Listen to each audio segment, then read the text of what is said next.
think of when you die counts, and what you think of when you live, that also counts. And what you act, what you do when you live, that also counts. Everything counts. And not only that, previous life and the previous life and the previous life and the previous life, it also counts. Because you have karmas, or reactions, which are not yet coming to fruit in this lifetime, from previous lifetimes, waiting.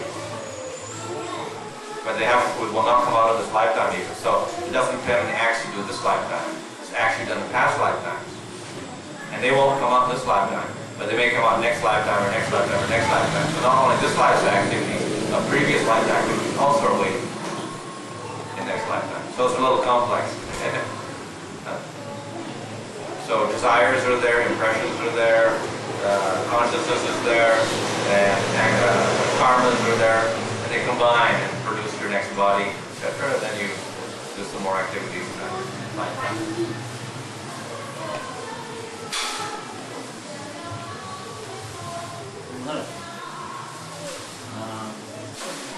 When somebody passes away, then after a few days, some say they see that person coming to the door.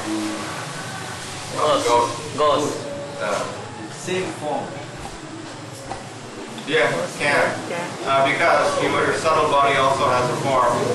Generally, if you're attached to your body, you will have the same form as your body. Because you identify with your body, so the subtle body will also take the same form. But subtle things we cannot see with our material eyes. Generally you cannot see, but in some cases you get a subtle impression.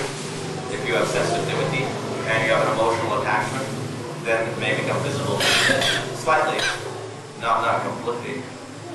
There are some photographs, they say, where they have ghost pictures.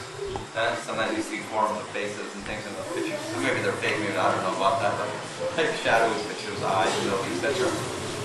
And other photographs, it is the blobs of light, like wispy light, There's some people that do that now. They take photographs in haunted houses. They find little splotches of light in the photograph. So you cannot see with the eye, but picked up in the photograph, special photograph, you can pick up the different points of light and things like that. So our eyes are not so sensitive, but in certain cases, one could detect a little bit, not much, but a little bit. It's a subtle form, and if you have subtle eye, then you can detect it. If you have gross eye, it's difficult, but let's say a little bit is possible in some cases. So that's why everybody doesn't see the ghost, but some people could see the ghost. Their eyes are more mentally trained to see them. Like clairvoyants and people like that, they can contact them and speak to them, whatever other people cannot. They say like dogs and cats, they can see this kind of thing, because that's why they howl when they are... But they can, if they're sensitive. For instance, dogs can hear things we cannot hear also. Even material sounds, higher sounds they can hear, whatever. So similarly, they can also sense certain other entities that we cannot sense sometimes, due to our state of consciousness or whatever. They're a little more sensitive in those areas. They can also smell different things,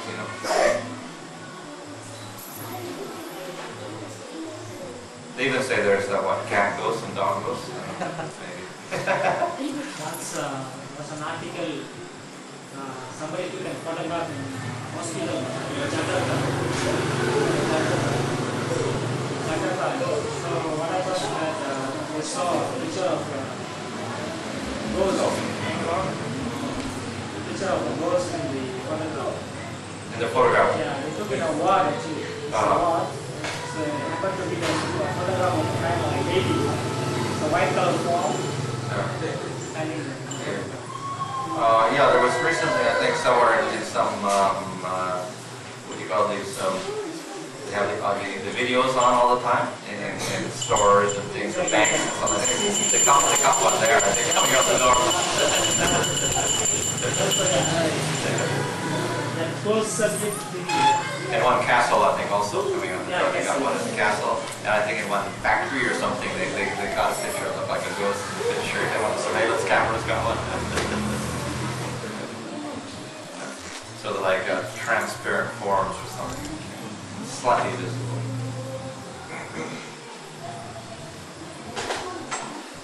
It is said that the ghost will have a, doesn't have much power to do things, but the forest is like this, it can maybe move a page. Because it's so subtle that it cannot really do things like this so much, but it can like remove a curtain or something like that. Or if you have a creaky floor, you can get on the floor, and you can hear footprints on the floor like that, you know? Creaky floorboards or something like that. So in one sense, we shouldn't be scared of the ghosts. They can't really do too much. Now some of them are a little more mischievous. Maybe not even ghosts, they're more spirits in other forms. They can actually attack the body and get in the body and possess your body also and live in your body. So they're a little more devious.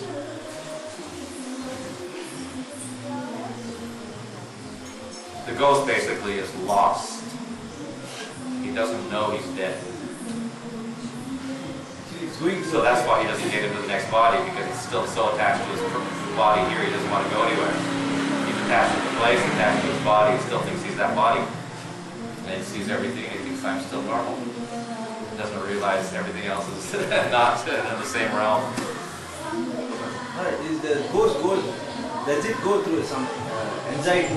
Because it got subtle, but it wants to play, but it don't have wrath for it. Yeah, well, if he wants to enjoy it, it's very difficult to enjoy what we enjoy. So that's the problem. You may not realize it right away, but after a while, maybe they can understand that. So he's limited in what he can do.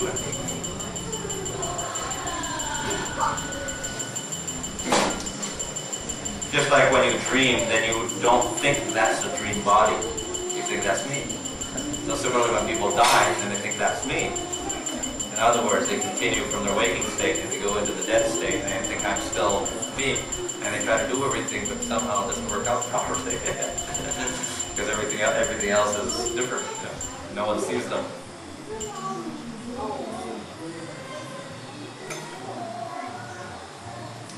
Okay.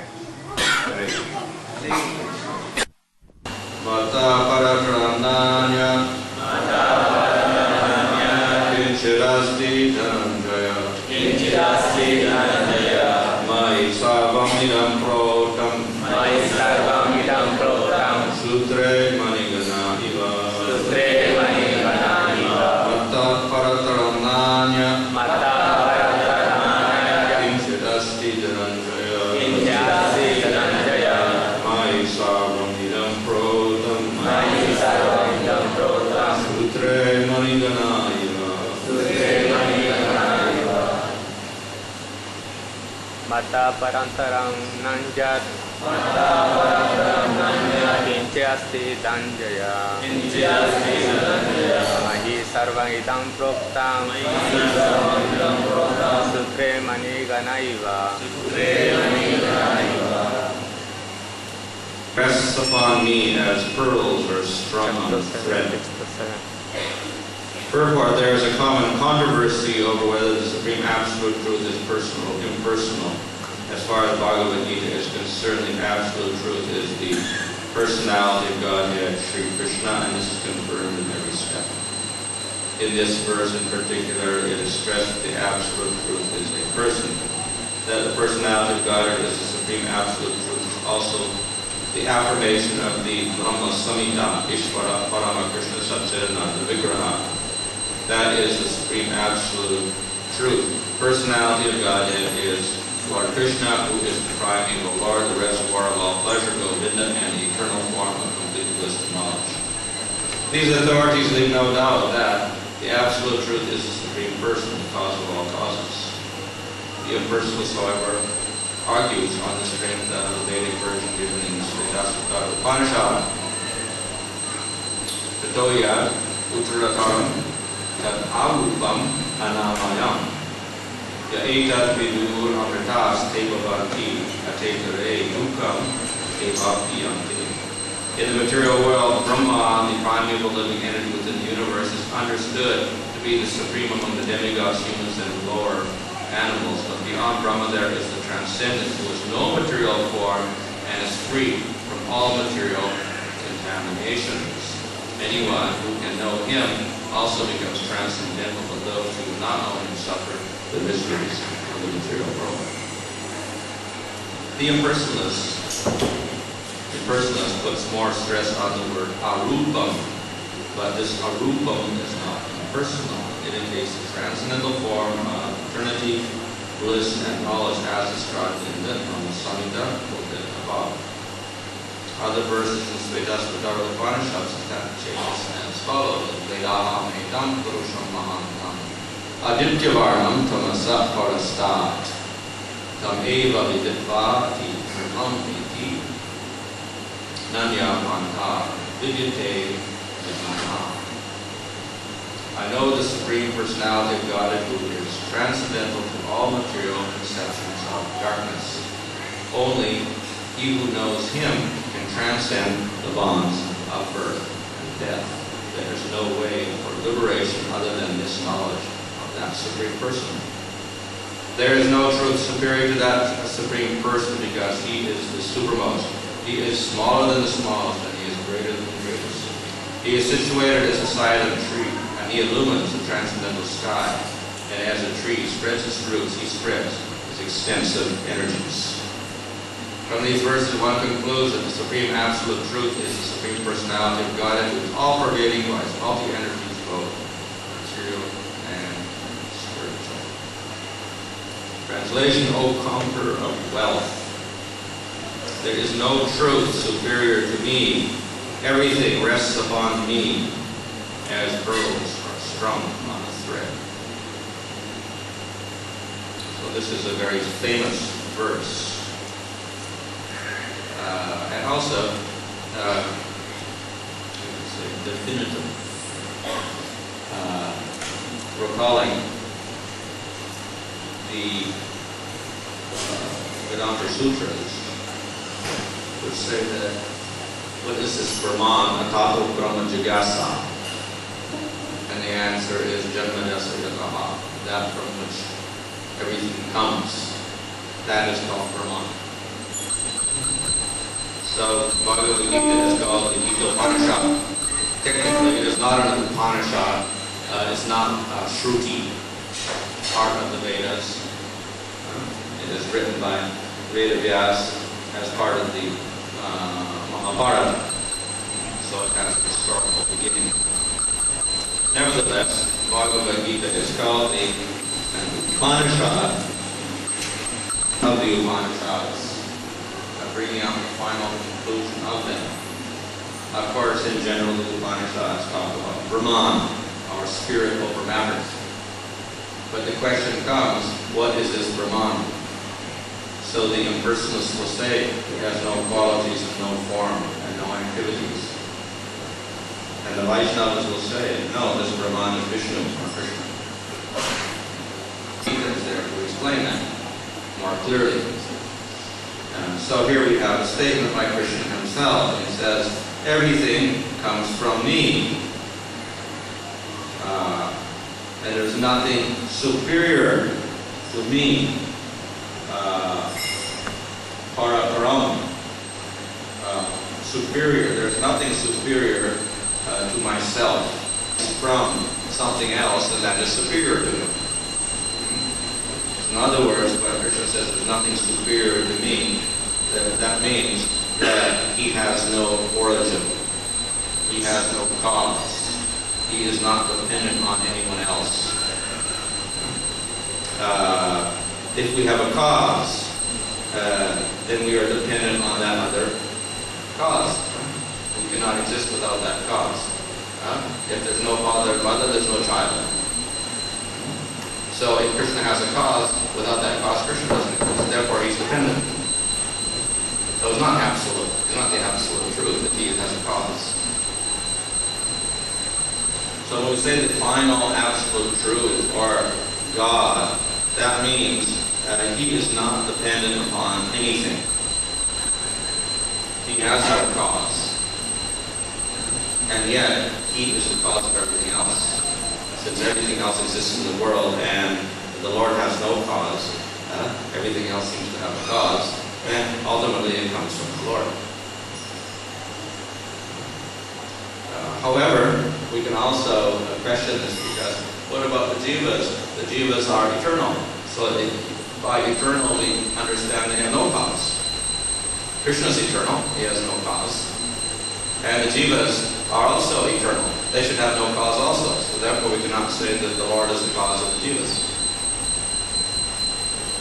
Yeah, we do have the statement in the Brahma Sutras that everything comes from that Brahman. It is the source, Dhamma, etc. Creation, maintenance, construction, all come from that Supreme. Which means that therefore the Lord should create everything. And yet the jiva is uncreated. Furthermore, we also understand that Prakriti also is eternal. It is not created. It is nitya. So then how is it that the Lord creates anything if everything is eternal? So, that is true. So therefore we cannot take this creation in the ordinary sense. It comes out of nothing, so suddenly it was produced. Yeah? So Madhvacharya explains that creation means in this sense that one meaning is that everything is dependent upon that Lord, even if they are eternal and they have no creation. They are dependent ultimately upon that one Supreme Lord. Their existence is dependent on His existence. If He does not exist, they don't exist. Or if He says don't exist, they don't exist by His will. In that sense, everything is coming from the Lord. And if they don't exist, that does not mean the Lord doesn't exist. He can exist without anything else. Prakriti or jivas can disappear. Doesn't mean the Lord has to disappear also. He is not dependent on Him. Yet, if the Lord disappears, they must disappear also. So they are dependent upon the Supreme Lord, the Supreme Absolute Truth, Brahman, or Krishna. So everything comes from me. There's nothing superior to me. This is what Krishna is saying. Nothing is superior to me. So therefore, the Lord is the supreme, independent person upon which everything else depends. And if they are, even though they are eternally existing, their actions are dependent upon the Supreme Lord. So Prakriti can do nothing without the Supreme Lord. It cannot manifest material worlds or anything. The laws of material nature like gravity cannot operate without the Supreme Lord behind them. Similarly, the jiva cannot act without the Supreme Lord's presence. His actions, his consciousness, etc. depends upon the Supreme Lord's consciousness. So they're not independent of the Lord. And they're assuming bodies in this material world. Again, ultimately dependent on the Lord. Their activities in this world ultimately are dependent on the Lord. So in this way, the Lord is supreme and everything else is secondary. This is a very important concept. This is all philosophy. Philosophy in one sense is not very practical for us because we like to do things rather than think about things. But philosophy also is necessary even for bhakti, even though we say bhakti is our taste for the Supreme Lord is very important. Nevertheless, we also have to have a philosophy behind it, because if we're going to have attraction for the Supreme Lord, we have to understand who is the Supreme Lord. We have to understand who we are. In other words, our attraction also will be the wrong type of attraction. So, this implies we have to have the definition of the Lord and the definition of ourselves very clear. We cannot come to that definition by speculation. So therefore we have Scripture to give us that definition. The Upanishads do it, Vedanta Sutras do it. But for our intelligence, it's very difficult to understand. So therefore, Krishna presents it more clearly in the Bhagavad Gita. So here he says, there is nothing superior to me. There's nothing beyond me. I am supreme. Which implies that there are other things also. He doesn't say there is only me existing. If he's saying there's nothing superior to me, it means there's other things which are inferior, obviously. Otherwise he won't say that. So there are other things. They're not false. This is the Mayavad philosophy. Everything is false except Brahman. So here the Lord says, I exist and I am supreme and superior to everything else which is existing. If it's non-existent, why even state it? If there's nothing else existing, the Lord doesn't have to be superior to anything. It's only He exists. So I am superior to all other things which are also real. That means matter, prakriti, and jivas, atmas. Lord is superior to all of them. They are real, but the Lord is superior. So this automatically also defeats the other proposition that the jiva is equal to God. And this is the other Mayavadi thing, that the jiva is God. But here Krishna says, no, other things are inferior to me. They are not the same as me. Everything is not the same. There is difference. This becomes a little extreme in Madhva's philosophy. Everything is different by nature. The Lord is different from matter and different from jivas. And there's differences in matter and differences in jivas. So this is a fundamental principle. I'm going to state it here. There's nothing superior to me. I am supreme, and other things are dependent upon me and inferior. This is the statement that we have to accept. And it is based upon this that we can do bhakti, devotional service. If the Lord is not supreme, we are not inferior, or if one of us doesn't exist, there is no question of bhakti. If I am equal to the Lord, or I am the Lord, if I'm equal to the Lord, that doesn't make any sense, because then I am the Lord, because God automatically means the supreme. So I'm equal to the Lord, I am the Lord. If I am the Lord, then where's the sense of bhakti? Because I am the Lord already. And only I exist. So, therefore, the idea of God, superior God, and jiva, who is subordinate to Him, this, we have to understand this in order to execute bhakti properly. So therefore, that is why philosophy is there.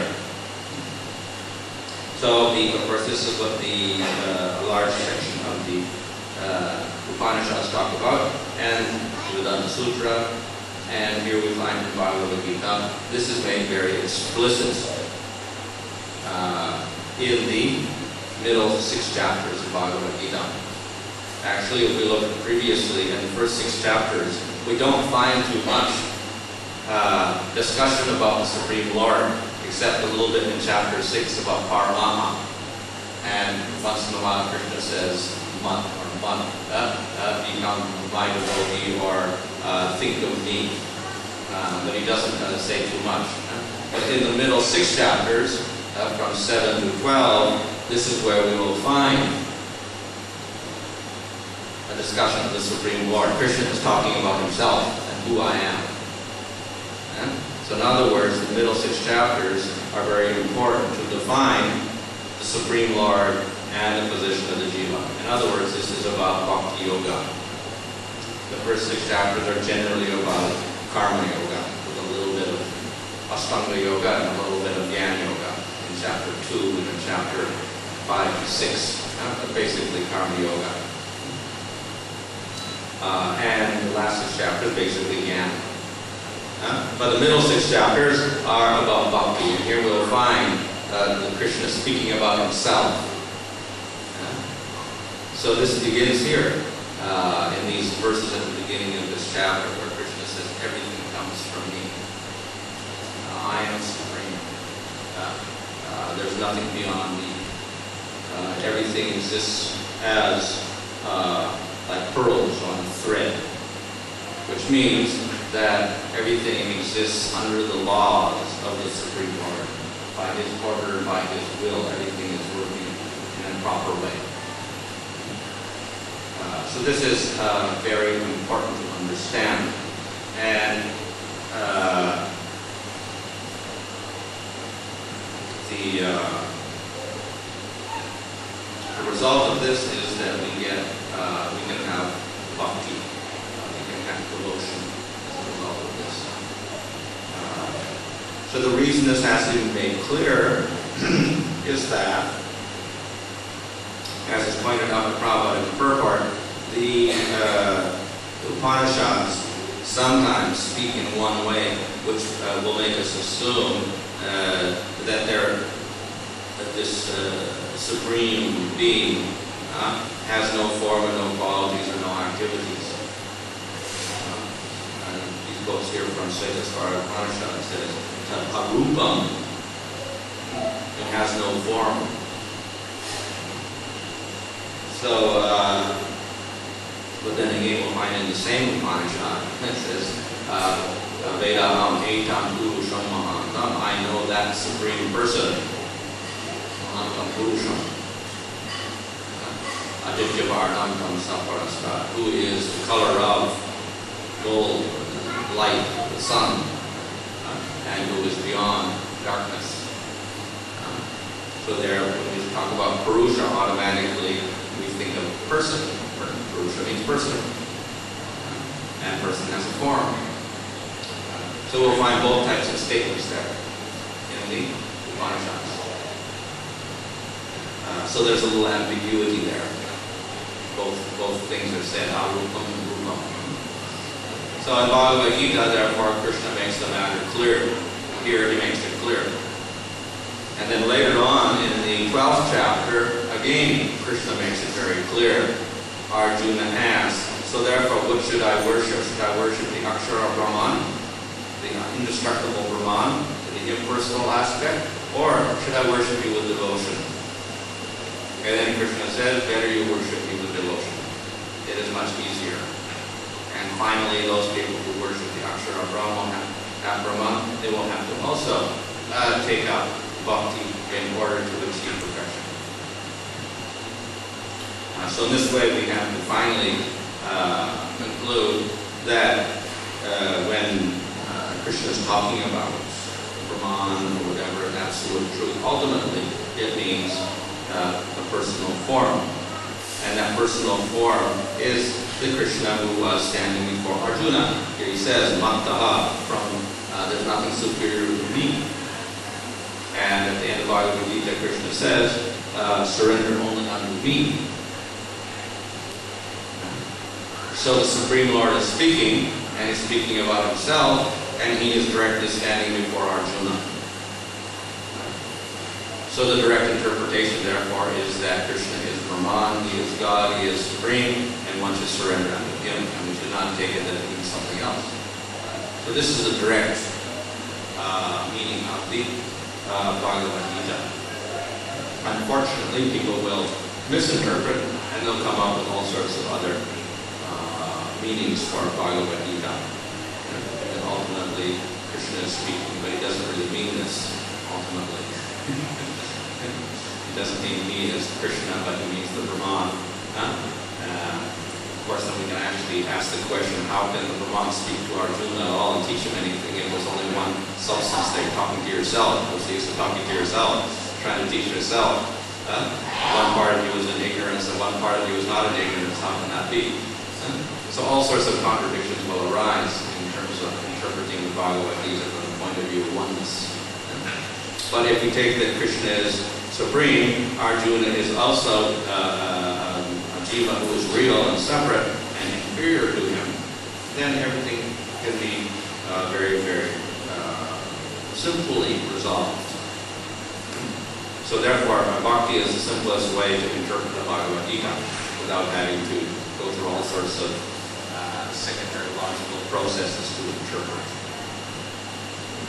So who is that Krishna ultimately? Of course, Bhagavad Gita does not go into that aspect too much because it is dealing with the philosophical aspect of defining Krishna as distinct from the jiva. Therefore, Prabhupada says that Bhagavad Gita is the basic textbook for spiritual life. But then who is that Krishna? There is, of course, in the 11th chapter, a little hint of Krishna, because Arjuna says, I don't like to see this form where you are the creator and manifester of everything as Vishwarupa. This is a destroyer also. This is a rather frightening form for me. So you show your peaceful form or your beautiful form to me. Show your four-handed form as Narayan. Show your two-handed form as Krishna. So Arjuna appreciates the normal human-like form, Manusha Rupa of Krishna. Besides this, of course, in Bhagavad Gita, then Krishna also mentions, besides having a beautiful form, the Supreme Lord himself, Krishna, mentions about his mercy, or his very compassionate nature towards devotees. So these things are mentioned, but not so much in detail. And therefore, along with the Bhagavad Gita, the devotees are also encouraged to listen to the pastimes of Krishna from the Srimad Bhagavatam. Because by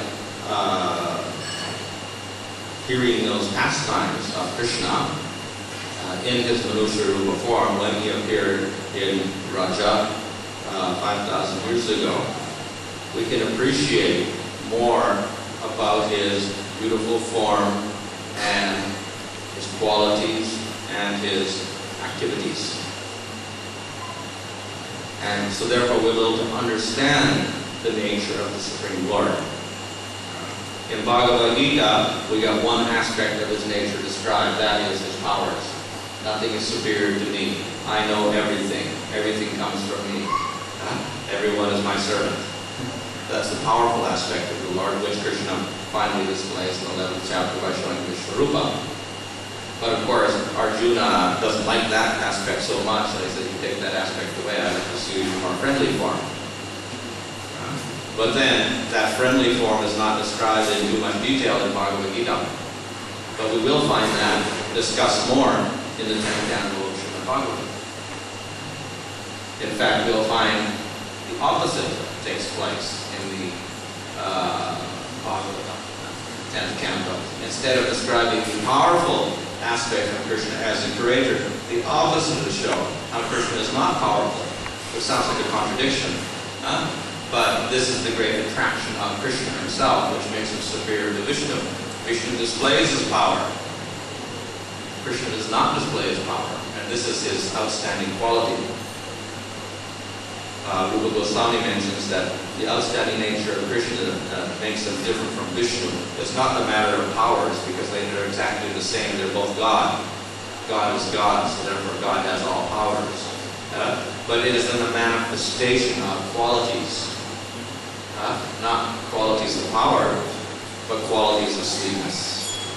So this is what makes Krishna different. What is that sweetness? That sweetness is the intimacy of Krishna with his devotees. Which means, the intimacy means that they don't see Krishna as Supreme Lord. The devotion outweighs the respect for the Supreme Lord as God. It overpowers that and it hides it. So this is the outstanding nature of Krishna, which is revealed in the 10th canto. For instance, in the 10th canto there, Krishna will actually test the devotees. And he will show his powers. But then the devotees, they don't like to see Krishna as a powerful entity, so they will not accept those powers and attribute them to Krishna, because it will interfere with their love. So Mother Yasoda, for instance, when Krishna was playing with his boyfriends, and some of the boys said, well, Krishna is very bad because he's been eating dirt. So Mother Yasoda was very worried because children eat dirt, they'll get sick. Of course, Krishna is God, so he can do anything he wants, and he can't get sick, and he can't die, and nothing can happen to him.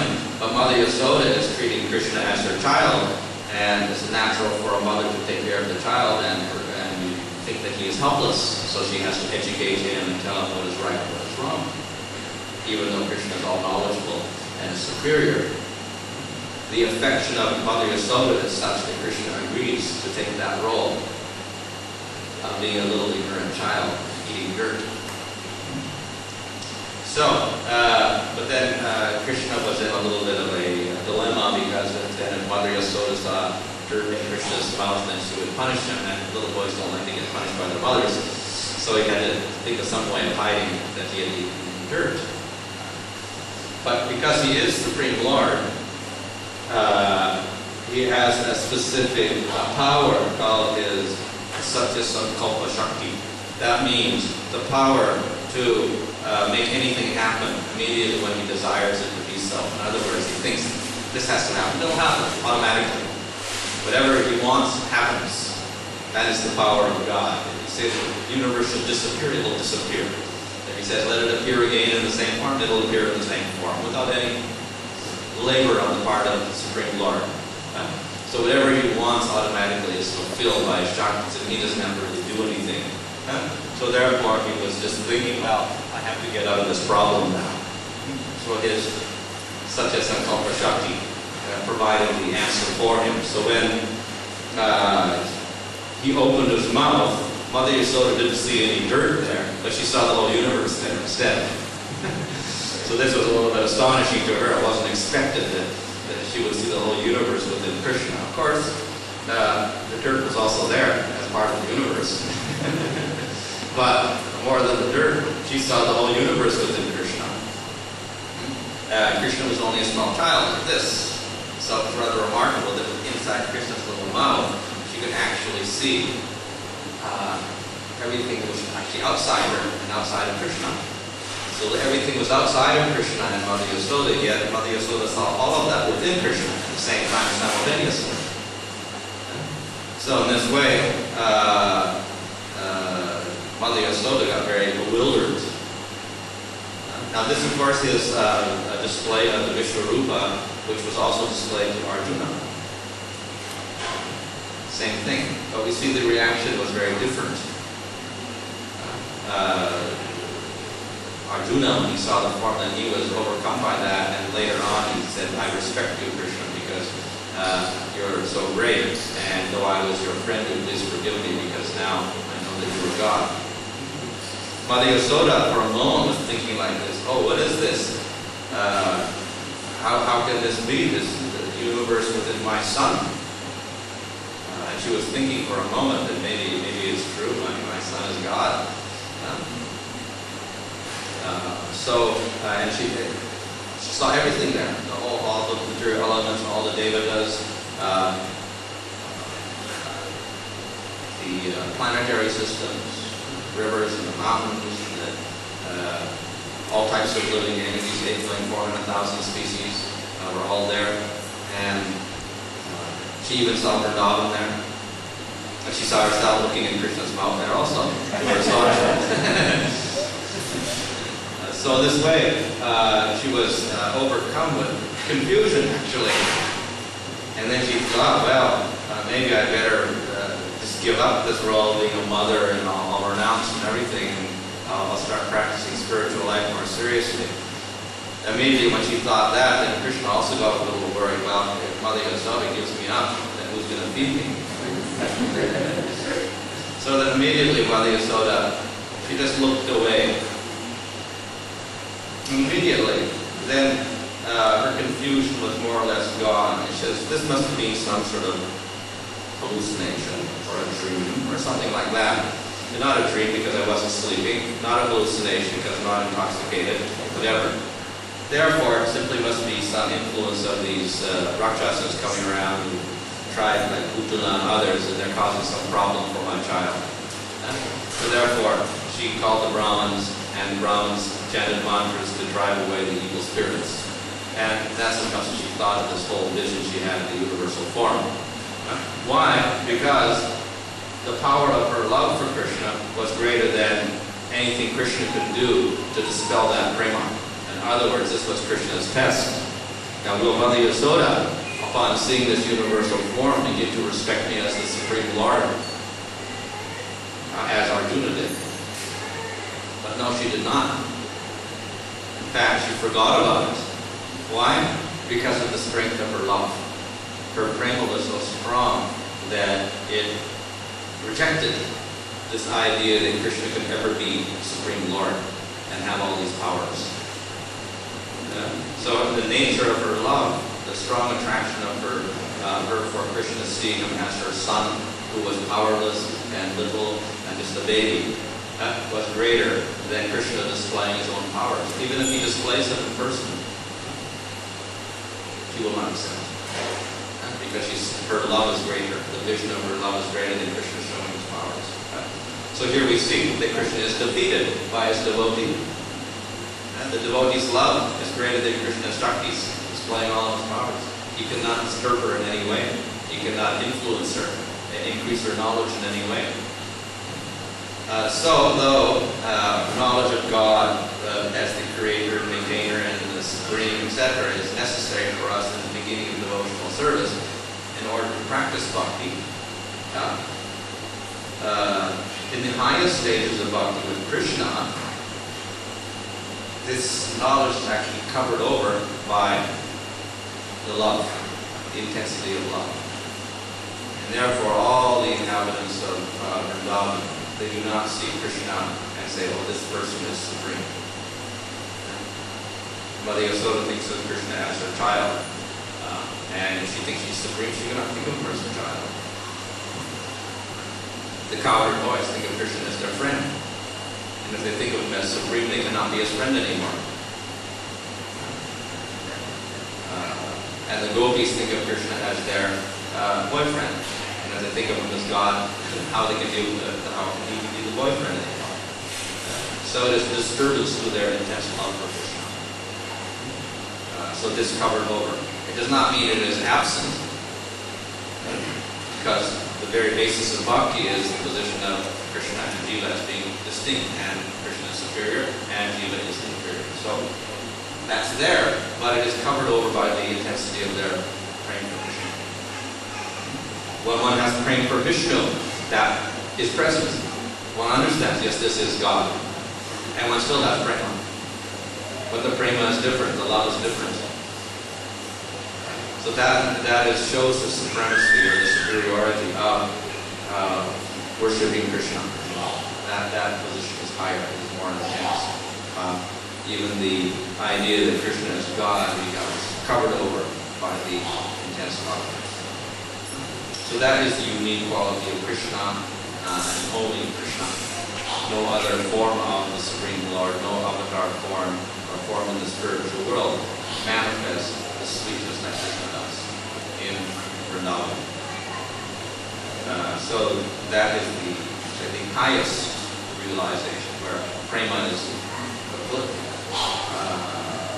overcomes every other aspect of knowledge. However, in our stage, we have to know the difference, because we don't have that intense, pure love. Therefore, we have to begin by understanding our difference from the Supreme Lord, and depending on Him and approaching Him with devotion, understanding He is supreme. So we start with this position in sadhana bhakti. So that is why the Bhagavad Gita presents that aspect. And we'll find in Bhagavatam, then we get that higher aspect where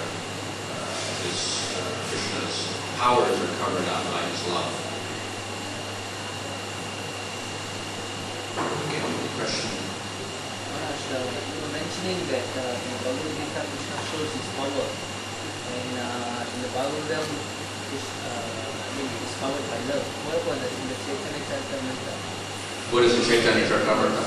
Chaitanya Charitamrita also shows of course, it presents philosophy also in the discussions with Sarvabhauma Bhattacharya, Prabodhananda Saraswati, and others.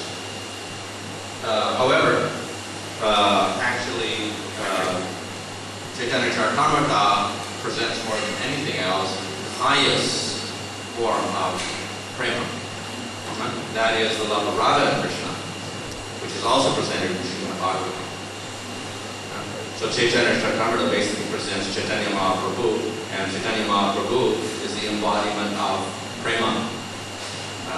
Krishna coming as a devotee, particularly with the mood of Radha, and portraying that type of intense love. In other words, he is showing the most intense form of Madhurya Rasa.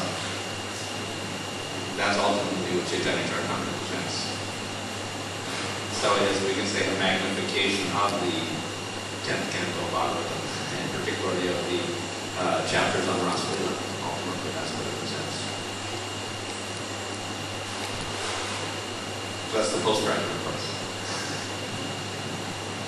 Post-practical course.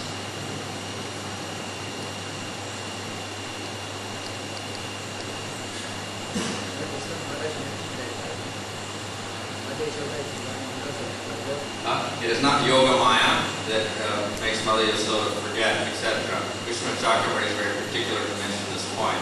It is not because of Yoga Maya potency that Krishna makes her forget that he is God.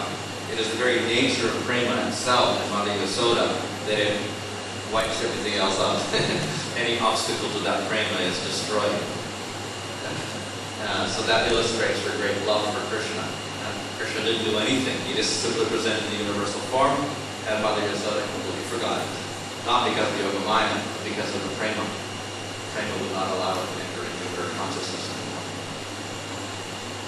So that illustrates the greatness of her love, rather than the greatness of Krishna's Yoga Maya potency. So mother and father, they also think of Krishna as their child. So they have Vatsalya Rasa. But that Vatsalya Rasa also is different. It is mixed.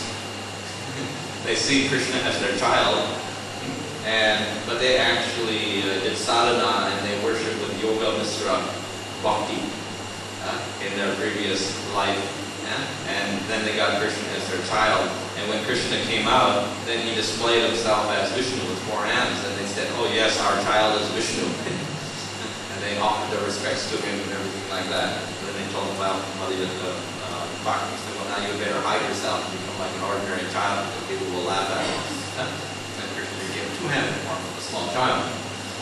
But when Krishna went to Braja and when he came back, they understood, yes, this is our son, because we desire to have God as our son, but he's also God. So it was a mixture. So therefore their love was not as on the same level as Yasoda's and Nanda's love. It was inferior. Though it was Vatsalya, it was not as strong. It's mixture. They think of Krishna as their son, but at the same time they have an idea he is God. So therefore it's not as intense as Mother Yasoda's love, which you will never see in this God. Later on at Kurukshetra, the Brajavasis came to Kurukshetra on the occasion of the eclipse, but actually to meet Krishna. And Krishna came from Dwarka with all of his queens, and Rohini was also there, and Devaki was there, and Vasudeva was there also.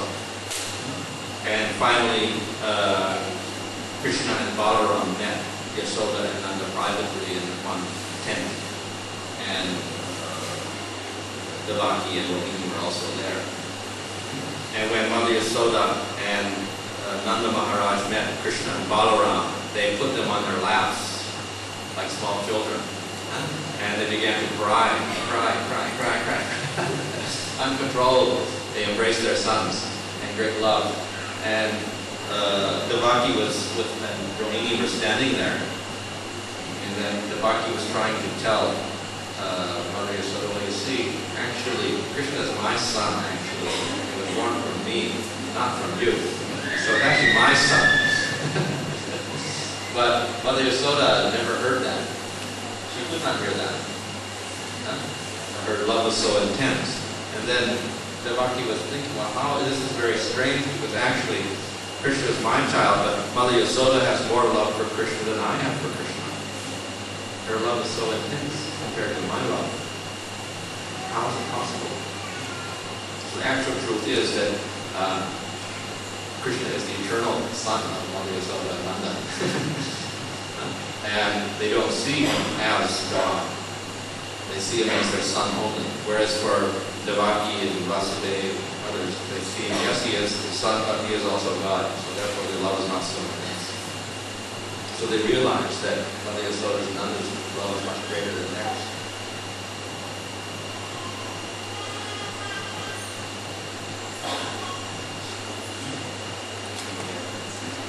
Surrender. In Sri Sampradaya, yes, they have bhakti and they have prapatti. Their concept of bhakti is a little bit more like karma misra bhakti. And their concept of prapatti is more like our concept of bhakti. In other words, bhakti means surrender. As Krishna says at the end of Bhagavad Gita, "Come surrender unto me, give up all other dharmas, and I will free you from all sinful activities." So they take that verse as the bhakti thing. And then rather than the let's say the process and the activities and the endeavor of actions of bhakti, it is the sentiment of surrender to Krishna which is most important. And if you do that, Krishna is very merciful to you and helps you. Of course, we can go to the extreme and say that Krishna's mercy only, not our endeavor. So this is also emphasized by one aspect of the Sri Sampradaya, that mercy is important. That is the monkey, or the mother monkey carries the kitten. The cat carries the kitten around. So therefore, the Lord's mercy is more important than anything else. We're dependent on mercy to advance. The other is that the endeavor is important. We have to do the bhakti, and then the Lord is merciful. That's like the monkey. The baby monkey has to hold on to the mother monkey when she jumps into the tree. So the endeavor of the devotee is necessary. So this prapatti more or less emphasizes the mercy aspect. That we can't really do anything on our own, so we just surrender to the Lord. The Lord takes care of us. So our position is kind of in between. Yeah, we admit that also, that mercy is more important. This is also the conclusion of Baladeva Vibhusan in the Vedanta Sutras. Ultimately, mercy more important. But that does not exclude, so therefore we will say that we simply surrender to the Lord and the Lord takes care of us also. However, we don't neglect also the endeavor. There's a little careful balance there. We don't get the mercy unless we do something. So we can surrender, and then we get the mercy of the Lord. But it's not like suddenly you're liberated after that point. You still have to continue to do something to show your surrender. In other words, we have to follow the process of bhakti. We have to follow some regulations. We do have some rules there also. So even though we may surrender to the Lord, at the same time we do have to follow the process of endeavoring through certain rules, and the Lord shows more mercy. So therefore our process is something like the prapatti with a little bit of emphasis upon having to do something after the surrender.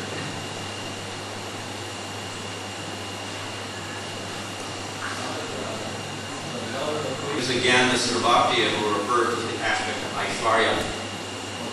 So in the Brihad Bhagavatamrita, where Prahlad is referred to as again Mr. Bhakti, then that is the Aishvarya Jnana, knowledge of the Lord's powers and his Bhakti.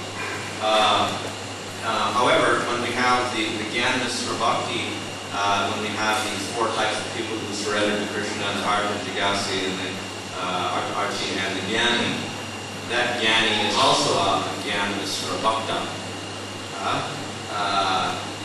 He can be so called because his previous association with Jnanis and the process of Jnana. But having given up the aspect of impersonal liberation, he has accepted Krishna as supreme, and he follows that as his main process. However, because of the influence of that Jnana, still has this idea of being very peaceful and all this in him. So therefore his attainment from Jnana Mr. Bhakti is he gets Shanta Rasa. That's his final attainment, unless he later on associates with devotees and gives up that also, that final influence and becomes pure, becomes a bhakta, in which he'll get to Dasya or Sakya or conversion.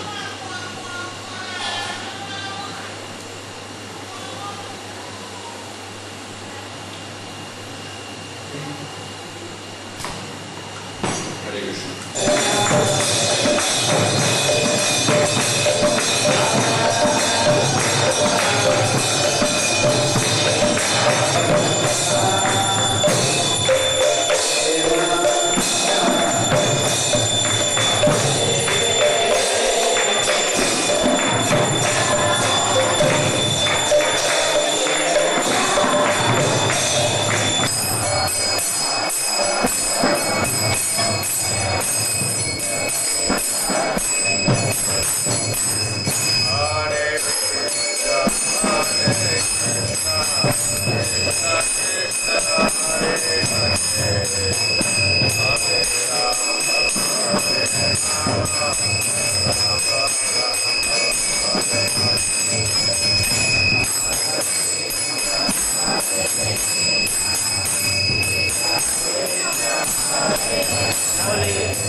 According to which work and therefore observance of religious rituals should be made utilized.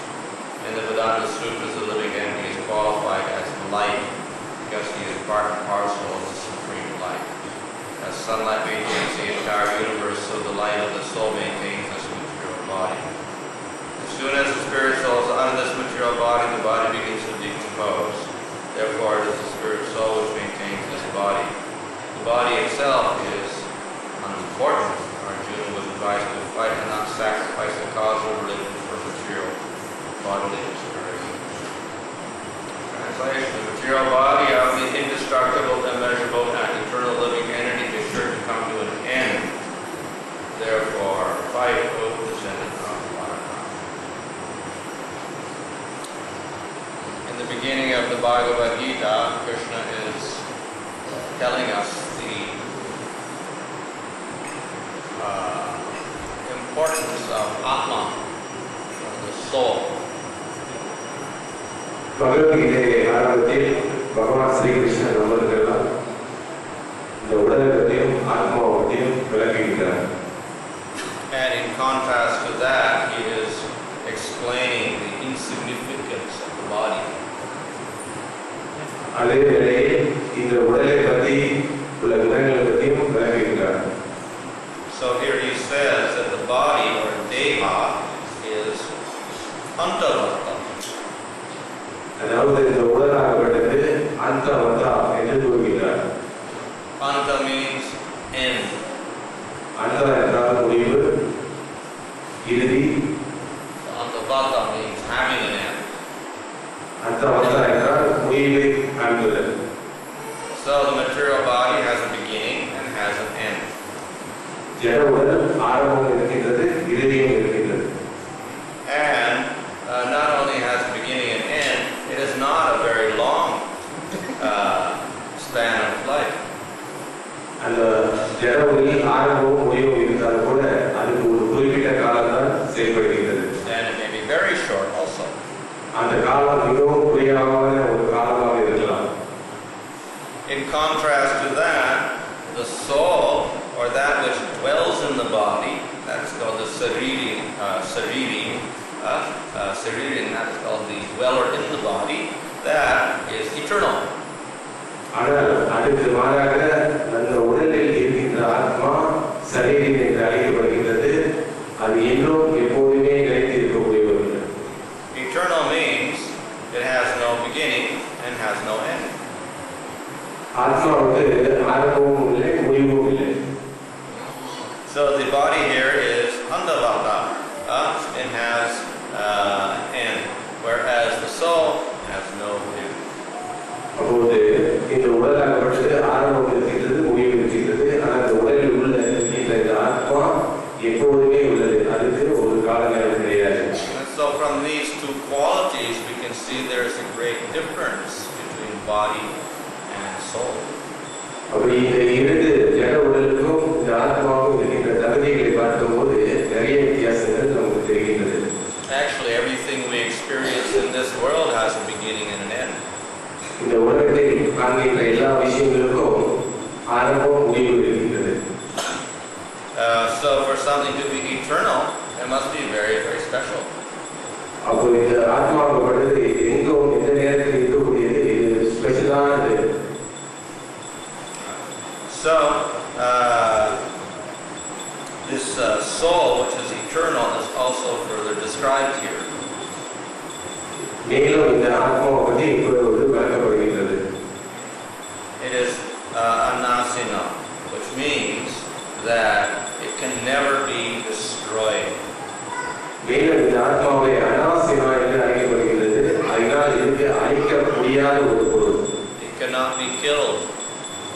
இதை கொல்ல முடியாது. The body may have a lifespan, but we can kill it before the lifespan is up. உடலுக்கு ஒரு குறிப்பிட்ட வருடங்களுக்கு வாழ்வதற்கு அனுமதி இருக்கின்றது. இருந்தாலும் கூட அதை சீக்கிரமாக அழித்து விட முடியும். The Atma is eternal, and you cannot kill it no matter what you do to it. இந்த ஆத்மாவை நாம் கொல்ல முடியாது. And the soul is aprameya. That is, it is immeasurable. You cannot measure it. Aprameya என்று சொன்னால் அதை கணக்கிட முடியாதது அல்லது அளவு எடுக்க முடியாத ஒன்று. Another meaning of this is you actually can't even prove it by material means. இன்னொரு விளக்கம் இப்போதைக்கு இந்த விளக்கங்கள் மூலியமாக அதை முழுமையாக தெரியப்படுத்த முடியாது ஆத்மாவை பற்றி. We have the word pramana. அதுக்கு அந்த வார்த்தை பிரமான் என்று அழைக்கப்படுகிறது. Anyone know the meaning of that word? யாருக்காவது தெரியுமா பிரமாணம் என்றால்? Proof, yeah. In philosophy, we say you need a pramana to prove something. You need some statement from Shastra to show this is the correct thing. So that's called pramana. பிரமாணம் என்றால் தத்துவ ரீதியில் நாம் அதை விளக்க வேண்டும் அல்லது ஆதாரம் காட்ட வேண்டும். So prameya is that which is proved. பிரமேய என்று சொல்லப்படுகிறது விளக்க அல்லது உறுதிப்படுத்த வேண்டும். So this aprameya, you cannot prove it. Aprameya என்று சொல்லப்படுகிறது இந்த ஆத்மாவை பற்றி நாம் முழுமையாக விளக்கிட முடியாது. By material means, we cannot anyway perceive it and understand it. ஜட கண்களாலோ அல்லது ஜட விளக்கத்தாலோ இந்த ஆத்மாவை பற்றி முழுமையாக நம்ம விளக்கிட முடியாது. So in that sense, cannot be measured by us. We cannot say how big it is, how small it is, or anything. உதாரணத்துக்கு அது எவ்வளவு பெருசு இருக்கின்றது அல்லது எவ்வளவு சிறியவாக இருக்கின்றது என்று கூறிவிட முடியாது. In other words, it is not to be perceived by material senses at all. அது விளக்கம் என்றால் நம்மளுடைய ஜட புலன்கள் மூலமாக அதை புரிந்து கொள்ள இயலாத ஒன்று. Though it cannot be perceived by material senses, that does not mean that it does not exist. நம் புலன்களால் அந்த ஆத்மாவை பற்றி புரிந்து கொள்ள முடியாவிட்டாலும் கூட அப்படி என்றால் ஆத்மா இல்லை என்று பொருளாகாது. The soul is here described as a sariram, or that which dwells within the body.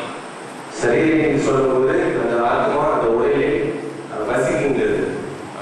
And when the soul leaves the body, then the body is said to be dead. அந்த உடலை விட்டு அந்த ஆத்மா வெளியேறும்போது அந்த உடலை இறந்து விட்டது என்று கூறுவார்கள். So though we cannot perceive the soul directly, we can understand its presence by the life in the body. அந்த ஆத்மாவை நம்ம உணராவிட்டாலும் கூட அந்த உடலில் அந்த ஆத்மா இருப்பதை நாம் புரிந்து கொள்ளலாம். And what is the number one symptom of life? உயிரோடு ஒரு பொருள் இருக்கின்றது என்பதை எப்போவாக நாம் தெரிந்து கொள்ளலாம். The number one symptom of life is consciousness. முதல் விளக்கம் வந்து உணர்வு. That means that there is awareness. அந்த உயிர் இருப்பதை நாம் உணர்கின்றோம். When the soul is in the body, then we have awareness. அந்த உடலில் ஆத்மா இருந்தால் தான் நம்மளால் உணர முடியும். So therefore, the actual symptom of the soul is that we can get knowledge. அதாவது ஆத்மா இருந்தால் நம்மளால் அறிவை பெற முடியும். We can know ourselves and we can know other things. நம்மளை பற்றி நாம் புரிந்து கொள்ள முடியும், மற்ற விஷயங்களை நாம் தெரிந்து கொள்ளலாம். When the soul leaves the body, then nothing like that could take place. இந்த உடலை விட்டு ஆத்மா வெளியேறிவிட்டால் அதையெல்லாம் நாம் செய்ய முடியாது. And as long as we're in the body, the soul pervades this body. அந்த உடலில் அந்த ஆத்மா முழுமையாக சஞ்சரிக்கின்றது. By its inconceivable nature, somehow the soul can be conscious of all the body. அதோட புனித தன்மையால் ஆத்மா நம்முடைய உடல் முழுவதும் நிறைந்திருக்கின்றது. So in this way, the soul is more important than the body. ஆகையால் நமக்கு இந்த உடலை விட ஆத்மா முக்கியமானது. As a light will illuminate a whole room, so the soul illuminates or gives life to the body. உதாரணத்துக்கு ஒரு விளக்கு இந்த அறையை எப்படி வெளிச்சம் தருகின்றதோ அதே போல் இந்த உடலுக்கு இந்த ஆத்மா செயலாக்குவதில் ஈடுபட்டிருக்கிறது. So ultimately, the body is dependent upon the soul. இறுதியாக என்ன சொல்லுவதோட இந்த உடல் எப்போதுமே இந்த ஆத்மாவை நம்பி தான் செயல்படுகிறது. When a person dies, the body remains.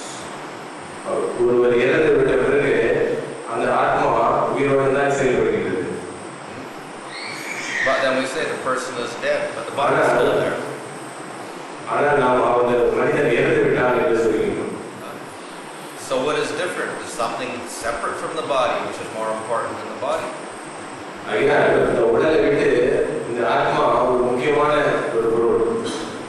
And when the soul leaves the body is useless.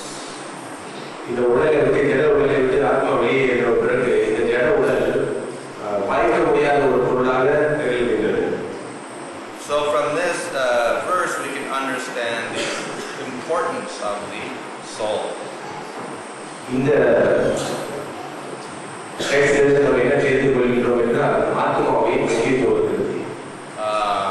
Now of course that doesn't mean that the body has no importance at all.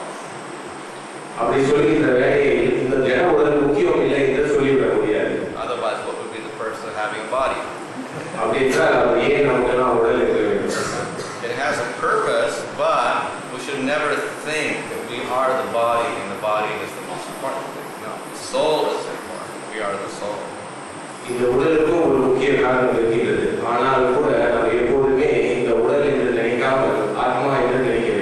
And when people die, we should not consider that everything is finished. The body is there and useless, but the soul does not die.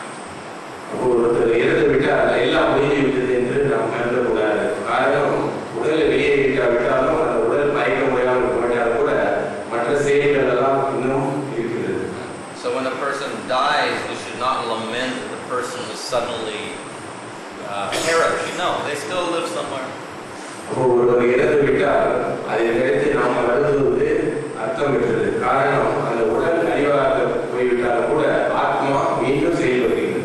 The only cause for grief is that we cannot at the present moment associate with them anymore. That's all.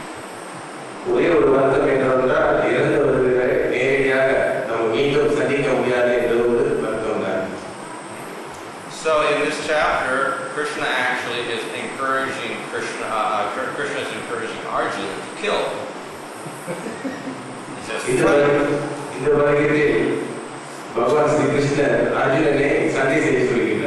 Arjuna says, I don't want to fight. So Krishna is using this argument. Actually, in fighting, nobody dies because the soul is eternal, and if you stab the person, nothing happens to the soul anyway.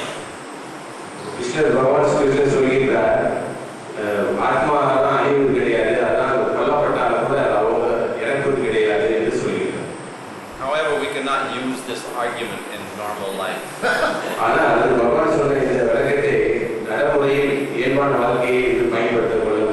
I can kill anyone because actually nobody gets killed.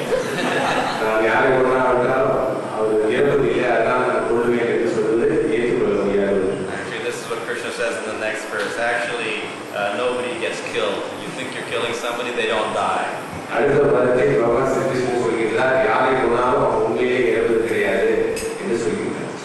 Because we do have other verses in the Vedic literature also says you should not commit violence.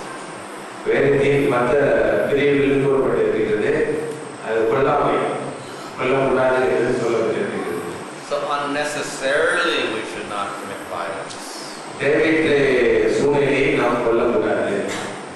As little as possible we should commit violence. As little as possible.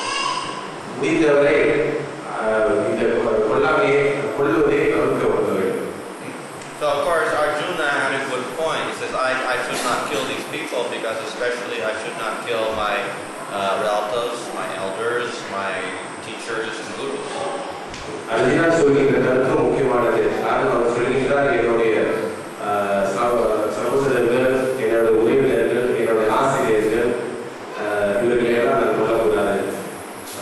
So Krishna gives many different types of arguments to tell him to fight.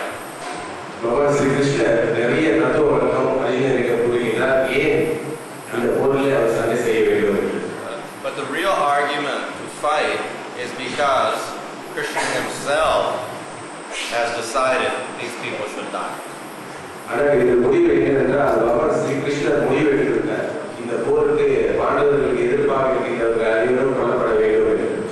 Those people who have disrespected Draupadi, they should all die.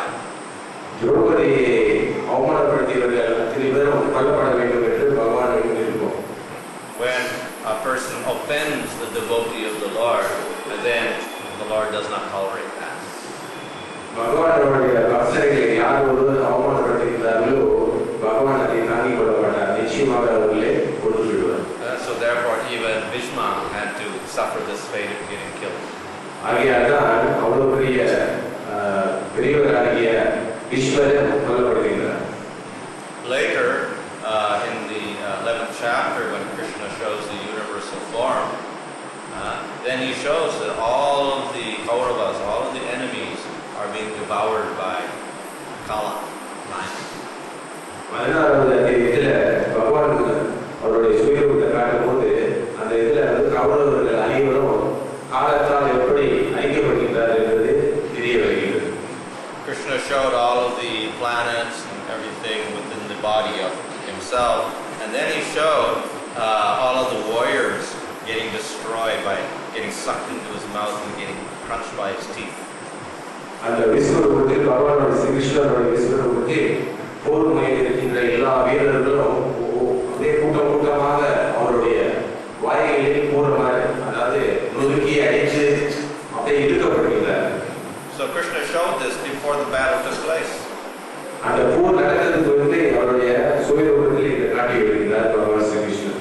So what he's indicating is that Krishna himself is killing these people. Arjuna doesn't have to kill them. Krishna's already decided he's going to kill them. இது எங்கே காட்டுகிறது என்றால் அர்ஜுனன் போரில் நடப்பதற்கு முன்பே பகவான் இவர்களை எல்லாம் கொண்டு விட்டார் என்று கூறப்படுகிறது. So technically Arjuna also will incur no sin by killing these people. Technically அதாவது விதிப்படி நம்ம சொன்னோம் என்றால் உண்மையிலேயே வந்து கொள்வதெல்லாம் பகவான் ஸ்ரீகிருஷ்ணர் தான், அர்ஜுனன் அல்ல. And later Krishna also says you simply be the instrument. That's all. பிறகு அவர் சொல்கின்றார் இந்த போரில் நீ ஒரு கருவி என்று பகவான் ஸ்ரீகிருஷ்ணன் அர்ஜுனனிடம் கூறுகிறார். Actually it's Krishna's will and Arjuna simply acts to carry out the will of Krishna. பகவான் ஸ்ரீகிருஷ்ணருடைய விருப்பம் அது, அதை செய்கிறார் Arjunan. Anyway, here Krishna uses this opportunity of Arjuna's confusion to begin to teach about the nature of Atma. இந்த அர்ஜுனனிடம் இருக்கின்ற இந்த மனக்குழப்பத்தை சந்தர்ப்பமாக பயன்படுத்தி கொண்டு பகவான் ஸ்ரீகிருஷ்ணர் ஆத்மாவை பற்றி விளக்கம் அளிக்கின்றார். And ultimately, of course, the knowledge, spiritual knowledge, is superior to all other forms of knowledge. அப்போ இந்த சந்தர்ப்பத்தில் ஆன்மீக அறிவு அவர் எடுத்து வருகின்றார். இந்த ஆன்மீக அறிவு மற்ற எல்லா விஷயங்களை விட தலைமை வாய்ந்தது. So therefore, knowledge of Atma and everything like that is superior to all of this other knowledge about killing and not killing and whatever. அப்போ இந்த ஆத்மாவை பற்றிய தத்துவங்கள் விளக்கங்கள் எல்லாம் மற்ற கொள்வது கொல்லப்பட்டவர்களை பற்றிய விளக்கங்களை விட மேலானது. However, this knowledge of Atma should be connected with the Supreme Lord. அப்போ இந்த ஆத்மாவின் விளக்கம் பகவானிடம் தொடர்பு உள்ளது. We should understand what is the Lord's will in relation to the Atma. பகவானுடைய விருப்பம் எப்படி இருக்கிறதோ அவ்வாறு இந்த ஆத்மாவுக்கு தொடர்பு உள்ளது. So in normal cases, the Lord's will is that He has put different Atmas in different bodies so they can develop their consciousness. இப்போ பகவானுடைய விருப்பப்படி ஒவ்வொரு உதவியிலும் ஒரு விதமான ஆத்மாக்களே அவர் வைத்திருக்கின்றார். அவங்க அந்த ஆத்மா அந்த உடலுக்கு தக்கவாறு செயல்பட்டு வருகிறது. And if we interfere with their development, then that is sinful if we kill them or in any way interfere with their life. அப்போது நாம் அந்த ஒவ்வொரு உடலையும் இருக்கின்ற அந்த ஆத்மாவை நாம் எதையோ செய்தால் கொண்டோம் அல்லது அதுங்களுக்கு துன்பம் நினைத்தால் அதுதான் பிரச்சனைகள் எழுதுகிறது. But those who interfere with other people and cause destruction and murder and killing, etc., they are interfering with everyone, so they have to be stopped. So மற்றவர்கள் இந்த போர்க்காலத்தில் தவறு செய்யும் போது துன்பம் நினைக்கும் போது அவர்களை எல்லாம் தடுத்து நிறுத்தப்பட வேண்டும். So this was the case with the Kauravas. They were demonic. அந்த அடிப்படையில் கௌரவர்கள் அசுரத்தனமாக செயல்பட்ட காரணத்தால்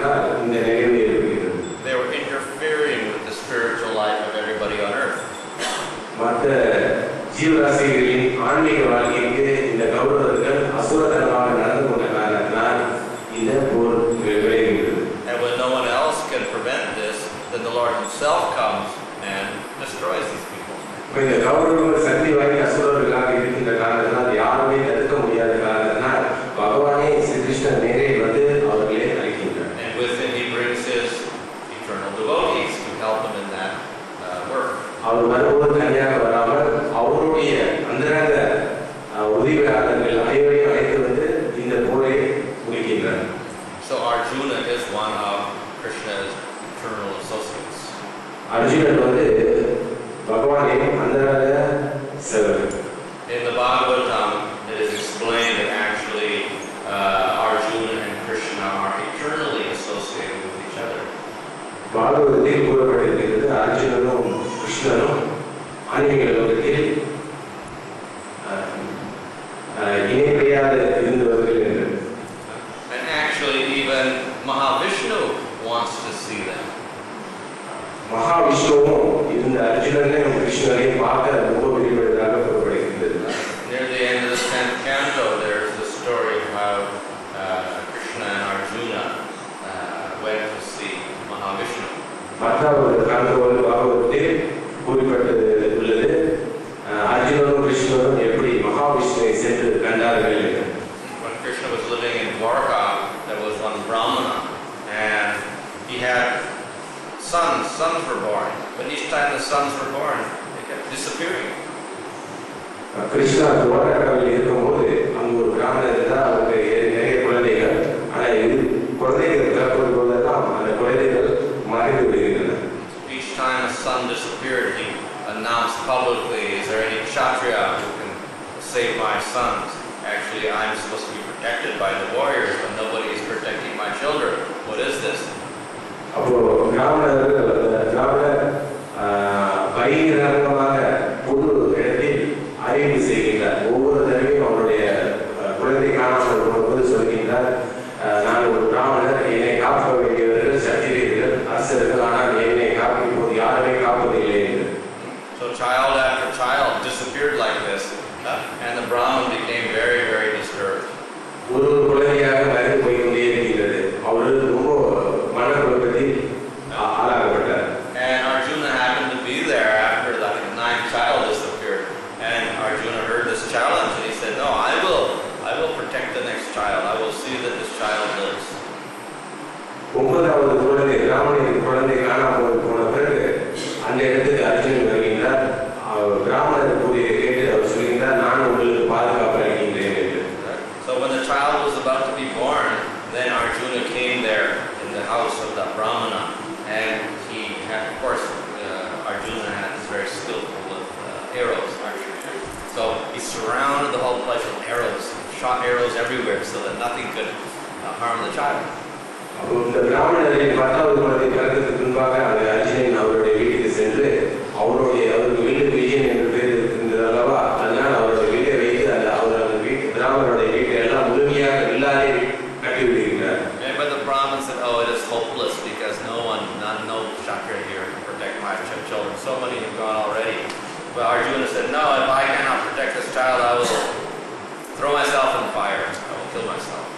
ஆனால் பிராமணர் அந்த வீட்டெல்லாம் வில்லு கட்டிய அர்ஜுனனை பார்த்து சொல்கின்றார், எனக்கு நம்பிக்கை இல்லை, என் குலத்தை உன்னால் காப்பாற்ற முடியும் என்று கூறுகின்றார்.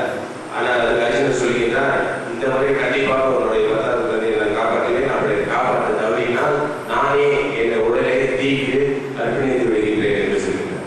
So he was very confident that he could prevent the disappearance of this child. But as soon as the child was born and all the arrows were surrounding her, suddenly the child disappeared. ஆனால் அர்ஜுனன் நம்பிக்கையோடு இருந்தால் இருப்பினும் அந்த 10வது குழந்தை பிறந்தது திடீரென்று மறைந்துவிட்டது.